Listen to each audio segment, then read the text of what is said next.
What's going on, guys? This is Craig with Tech 360, and today we're going to be replacing the steering coupler on a Kia Soul.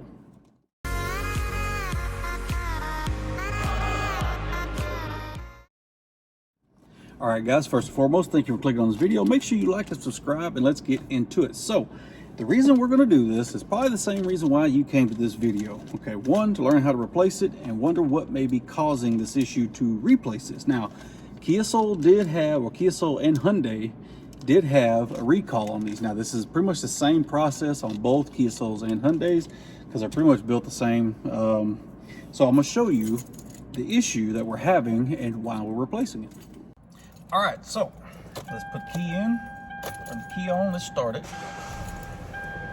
Now, all right guys, so now that I got it started, I'm going to show you why we're replacing it. So you may hear this. Kind of annoying. Now, like I said, Kia and Hyundai did have a recall on this, and you can go back and get it replaced, but obviously the person I got it from, they didn't have it done, and it wasn't bad when I first bought it, and over the last like 2 or 3 years I've had it, it's gotten worse. And you'll notice it like when you go to hit the brakes, the wheel kind of shakes a lot. Automatically you'll think brakes, your brake pads, rotors, or something like that. But I've heard that is an issue that you do feel in the steering wheel as well. Either there when you're going down the road, your steering wheel starts shaking. It's just all part of that little rubber thing. And so let's get into it, and I'll show you how to change it. All right, now before you panic, now this is something you can do even if you're not really mechanically inclined. Just follow along, do it step by step, how I show you, and you can do it as well. So let's go over some of the tools you're gonna have. It's nothing crazy, just a basic standard socket set, screwdrivers. You'll be fine.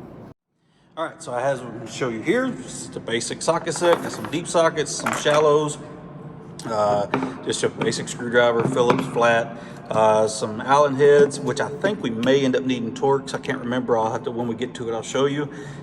Just some crescent wrenches, just in case you may want them. This is just because I have a tendency to drop everything that I handle. It's just a little magnet. And let's get to it. All right, so the first thing you're going to want to have to do is remove all these plastics right here, okay? So now you got some stuff here, and I've got a switch over here for some lights that are in my car. So this is the other stuff that I'm going to have to unhook that you won't have to. But you got some screws down here at the bottom, 2 here, and most of these up here should be just like push in, so you should be able to just pop it right out. But let's get to it. All right, so for these, it's going to be a Phillips head. So we're going to go ahead and start pulling these loose. And if you got a little tray or something you can keep your screws in, that'd be great. If not, you can set them in the floorboard as long as you remember where they go. So got that. This one actually came out. Didn't have that screw out all the way. So that just pops off like that, like kind of little push pins. Now, this one over here, this is basically, I don't know if all of them come with it or not. I really don't know. But this is basically your light controller for your speakers. Basically, you just unplug it from the back.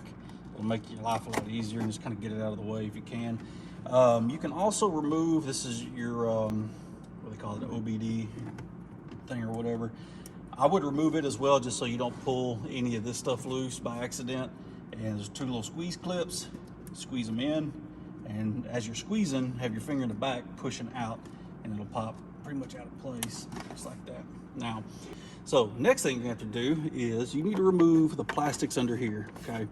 So that feels like it's gonna be a Phillips head. There's a Phillips head screw here, and there's one on each side of the steering wheel, which you're gonna have to put the key in and turn the steering wheel to access these screws. You have to turn it one way to get to one side, turn it the other to get to the other, and that'll allow you to get to everything under here. So let's get to it.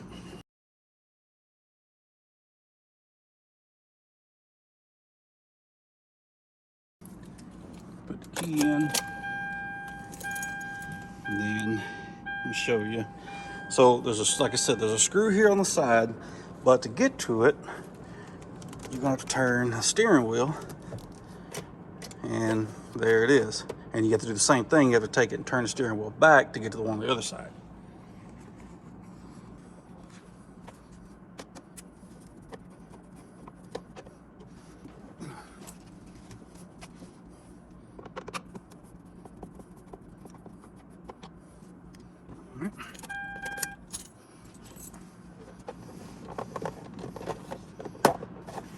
then just kind of get it and lightly just kind of gently work it around until it comes loose with itself. There's little clip things all around it. You don't want to tear it up, obviously, so you don't want to yank on it too much. There. That's where that little thing, man, I wonder where that thing went. This piece, the whole plastic thing, you just kind of toss it aside, and that basically gives you access to everything under it. All right, so now here's all the underside. So all this stuff right here is going to have to come loose, all this, because this whole column here has to come down. It's going to have to lay down, and the box that we're getting to is way back, tucked off way in here. Now, just to make it easier on yourself, I would advise you to go ahead and unhook, kind of pull all these wires and stuff loose, get all this stuff pulled out of here, unclipped and everything, because when you go to lower this thing down, there's not a lot of slack on these wires, and you don't want to start tearing them up or breaking them or ripping them out of their sockets or anything like that. So I would just go ahead and start pulling them loose and get them taken apart.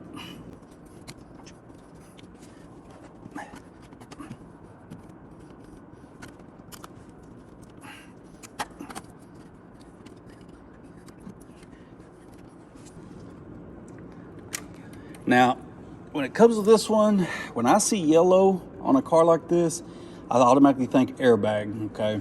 I'm not 100% sure if that's what that is, if that's the trigger for it, but I would definitely be careful unplugging it, just in case if that is what it is. I'm not 100% sure, but I would just be careful.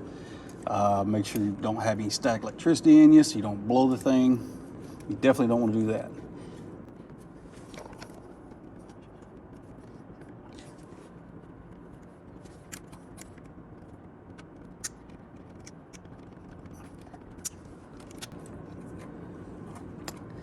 Like I said, I'm not 100% sure if that is what it is. I could be completely wrong, but I would still just be careful. If you've never had an airbag blow up on you before, it is scary, especially if your head is in the way. It can hurt you, a number of other bad things. So basically, you just want to kind of get these loose. I'm going to keep trying to get these clips pulled loose and get them off of here, just so that I can have the slack when I drop this column.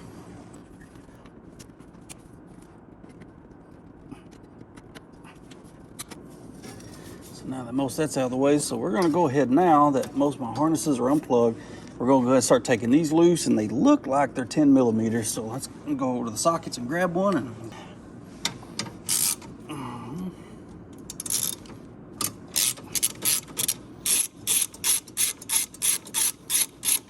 sound kind of like a duck.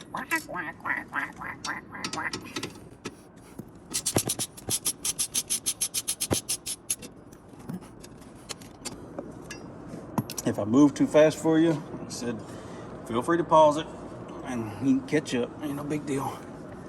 All right, now, once we got that, now we got two more bolts. We got one here, as you see, and we got another one on the opposite side. So I need to,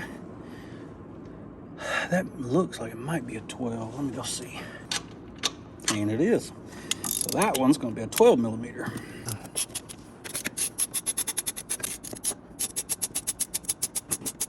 Alright, so my column is pretty much loose already. And alright, so now that we got these two bolts up here that we had to get loose, it got loose, you know, the column kind of loose. Now there's one more bolt back here, and I'm gonna see if I can get it on camera to show you guys. And it is gonna be a little tricky to get to, but let's see if I can get it. It's that little guy. It's gonna be that one right there, that guy. So it's gonna be a little tricky to get to, but I got ratchet set so I can get up in there to it. And once we get that loose, then the column should drop all the way down. So let me get to that. All right, so I did get it out of there finally. It was a little tricky, but it wasn't too bad. It's this little guy right here. It's a 14 millimeter. As long as you have, you know, a ratchet and a deep socket, you'll be just fine. You just break it loose and then just kind of take the whole steering wheel and just kind of shake it up and down and work it out of there. But it goes way back there in the back, kind of helps hold the back of the column in place. So now that we got that done, let's get the column all the way down. Now, in order to get the column all the way down, Look like I'm gonna have pretty good luck in clearance because I got my seat pushed all the way back already, and we're gonna take this column and shove it all the way down. So let's get the camera set it back up and then we'll get to it. All right, now let's see if we can get this column all the way down now. Seems like, ow, that hurt. All right, make sure I don't have a lot of tension on some of these. Okay. All right, so that's it. That's how you need it. All right, so once you get your column down like it is, like I said, you kind of want to make sure you don't have a lot of tension on any of these wires back here in the back, just so you don't pull nothing out of the plugs or tear anything up. But all in all, this is the little guy we need to get to. Okay, sorry about the shadowing. I got a light in here because it's kind of dark where I'm working. But this is your power steering. It's not like the old school cars where it's, got the pump in the front and all that good stuff like that. So now we get to take this little guy apart. Now, I do see, like I was thinking, that it is going to be Torx, not Allen heads like I thought. So let me go grab my Torx and let's start taking this little guy apart. All right, so this is the like I said, the motor we need to get to. You gotta don't do the silver screws, do the black screws. There's two here and there's one in the back. Now I have a set of just some torque wrenches basically, and let's figure out which one it is. And okay, I don't mean to block the camera if I do. I'm just trying to get these things loose here. They don't seem too hard to get broke loose, so it seems like you'll be okay. Now there's one more. I'll find it and feel around for it back here.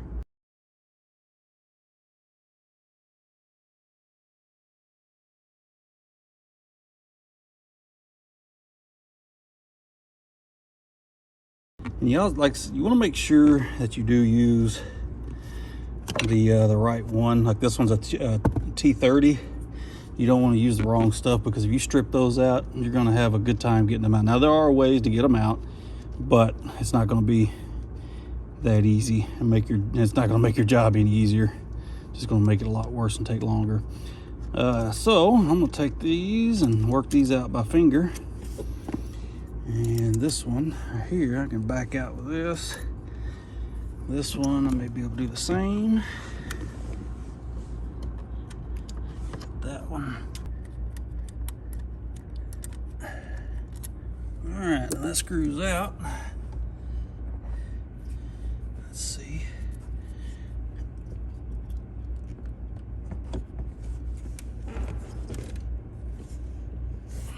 So, pull it loose. And it's just that yeah, the gear that was in there is non-existent anymore. So let me bring you over here. You can kind of see it already, it looks like. But that means that is in fact my issue. It's that little rubber grommet has become destroyed. All right, so what we're gonna need to do, we're gonna need to pull all this out, okay? Oops, sorry. Let me back this out a little bit. So what we're gonna need to do, obviously, we're gonna need to get this all cleaned out. You don't wanna leave all that trash in there, really, and we'll pull the old stuff out and set the new one in, and we'll try to get this sucker back together. All right, so this one's kind of gummy. Eesh. Yeah. And then all this stuff here, nasty. Let me I'm sure y'all don't care to see me clean this thing out, so let me go ahead and set the camera down. I'll wipe this out, clean it up, and then we'll bring you back in when I go to put the new piece in. All right, so now that I've got it mostly cleaned up as best I could, I didn't want to use, I was gonna bring some heavy cleaner in, but I was like, you know what, I'll just leave it be. Kind of just dusted this off real good, got all any loose trash out of here, got anything out of here. And so this is what the new one actually looks like. And in case you guys are wondering, I got it off eBay actually. but it is, you know, actual Kia parts, so it's not just like a doo-doo part off eBay. And then so basically now we have to try to work this sucker back in, just like that. Fits into place. All right, so I got the new piece in. It's good to go. Now, I don't know if this is going to be a must to do. It may not matter, but I'm going to do it anyways. I want to make sure that my column or my steering wheel is straight with the column. Okay, that's the main thing I want to make sure of, just because I don't know, like I said, if it will make a difference on anything, but I want to make sure that my column or my steering wheel is straight with the column before I go to putting this thing back on. And then you basically just set this sucker back up, and it'll fit just like it's supposed to. Okay. I'm sorry about blocking the camera. I don't mean to, but some of this needs two hands. So I'm gonna go ahead and put a screw there.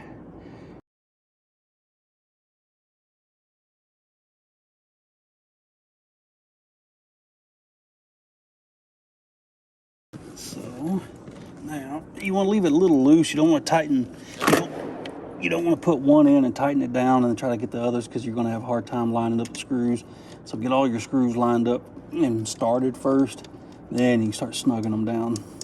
So now I got the back one on, snug down as best I can, finger tight. And now this front one's an easy one. I'm just going to take my T30 and snug it down. Same thing with this one. Now I'm gonna go ahead and tighten it. And you don't have to manhandle it. Just put a good snug on it, just so they don't back out on their own. Just, like I said, you don't want to do it too much where you either strip out the head of the screw, break the head of the screw off, or strip anything out or break it or whatever it may be. Definitely don't want to do that. All right. So that was it. I got all three screws back on. It's bolted back up. Now it's just reversing the process. It's basically putting everything back on. This little guy, the one we took out, that's probably going to be the tricky one to get lined back up. But I will set you guys aside and y'all can kind of watch how I put it back together. Like I said, it's just reversing, just putting everything back the way it was. And that's it. So let's get to it.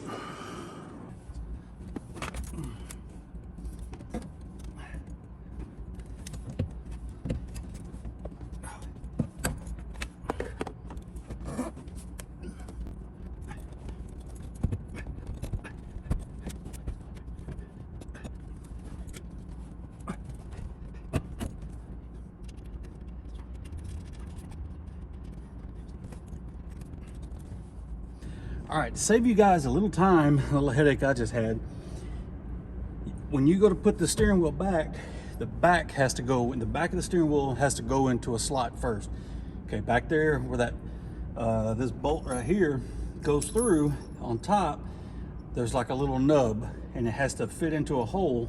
So you have to get that sucker lined up into that hole and then set in place. So you always make sure you start with the back, get that back put in this little slot where it needs to be.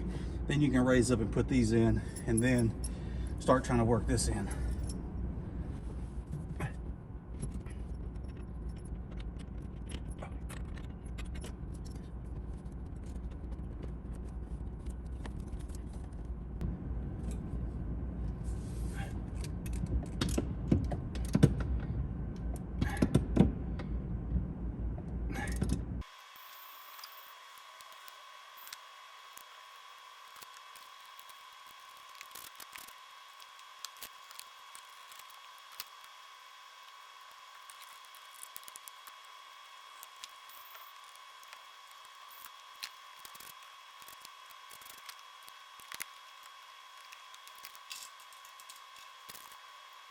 All right, guys, so that is it. So let's figure out where I want my steering wheel back, which I think I just usually keep it up anyways.